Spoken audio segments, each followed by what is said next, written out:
In the mid-1800s, the United States was still a young nation, finding its place in the world.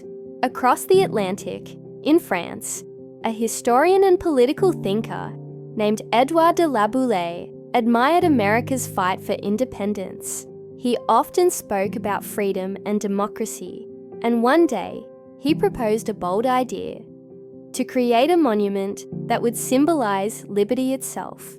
This monument, he suggested, should be a gift from France to the United States, celebrating their friendship and shared ideals of freedom. His vision was not just about art, but about creating a powerful message for generations to come. La Boulay's idea inspired a passionate sculptor named Frédéric Auguste Bartholdi. Bartholdi dreamed of building something as grand as the ancient Colossus of Rhodes, a giant statue that once guarded a Greek harbour.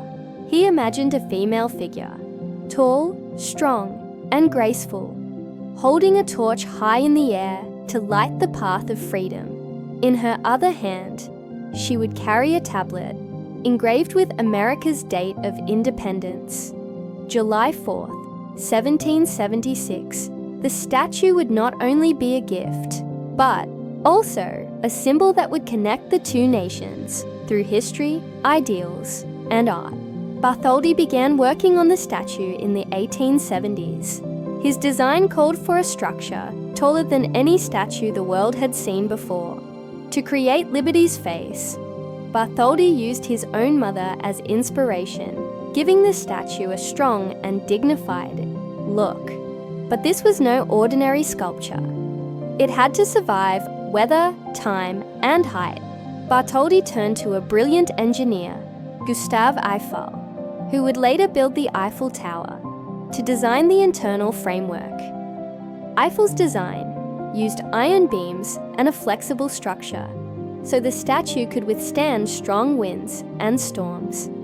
Slowly, piece by piece, Liberty was born, hammered out of massive sheets of copper in Paris. The project was too large for one country to fund alone.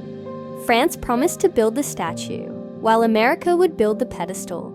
In France, money was raised through events, public donations, and even lotteries. In America, things moved more slowly, until newspaper publisher Joseph Pulitzer stepped in. He used his paper, The New York World, to call on ordinary people to donate. No matter how small the contribution, Pulitzer wrote, "Everybody can have a part in the building of liberty." The response was overwhelming.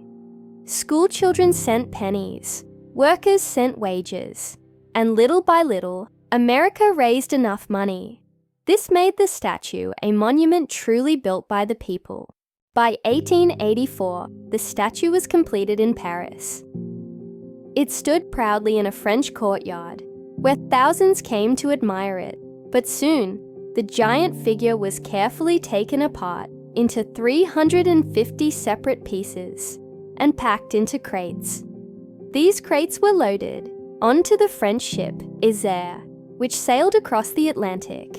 After weeks of travel, the ship entered New York Harbor in June 1885. When the people of New York saw the crates carrying Liberty, they cheered and celebrated, because they knew something historic had just arrived. While the statue crossed the ocean, work continued on Bedloe's Island, now called Liberty Island, where the statue would stand. American architect Richard Morris Hunt designed a pedestal made of granite and concrete, strong enough to hold a 150-foot tall statue. For months, workers labored under the hot sun, raising stone blocks and pouring concrete. There were delays and struggles, but finally, by 1886, the pedestal was ready. Now, America had the stage upon which Liberty would rise. In the summer of 1886, the work of assembly began. On Bedloe's Island, the pieces of Liberty were lifted into place.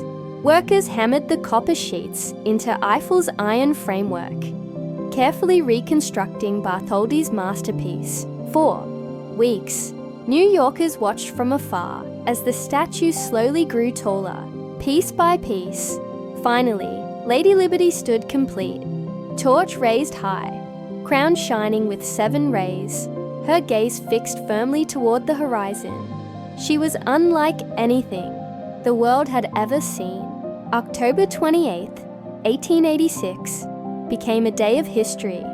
Crowds filled the harbour, ships sounded their horns, and cannons fired in celebration. President Grover Cleveland stood before the crowd and officially accepted the statue. On behalf of the United States, he called it a symbol of friendship between nations and a reminder of liberty's importance. As the American flag was lifted from her face, the crowd roared with pride. From that moment on, Lady Liberty belonged not just to New York, but to all of America. In the years that followed, the Statue of Liberty became a powerful symbol. For millions of immigrants arriving by ship, she was the first sight of America. Many were tired, poor, and desperate, but when they saw liberty, they believed in new beginnings. The poet Emma Lazarus captured this spirit in her famous poem, The New Colossus. Engraved on a plaque inside the pedestal, it welcomed the world's tired, poor, and huddled masses yearning to breathe free. Liberty was no longer just a statue. She became a promise. Today, the Statue of Liberty still stands tall in New York Harbor. Over the years, she has survived storms, wars, and time itself. In 1986, she was restored for her 100th birthday. Her torch replaced with a stronger, brighter one. She is now a UNESCO World Heritage Site and one of the most visited landmarks in the world. But more than just a monument, she remains a symbol of hope and human dignity. Her torch still shines as a reminder that liberty is not just America's dream, it is the dream of all humanity.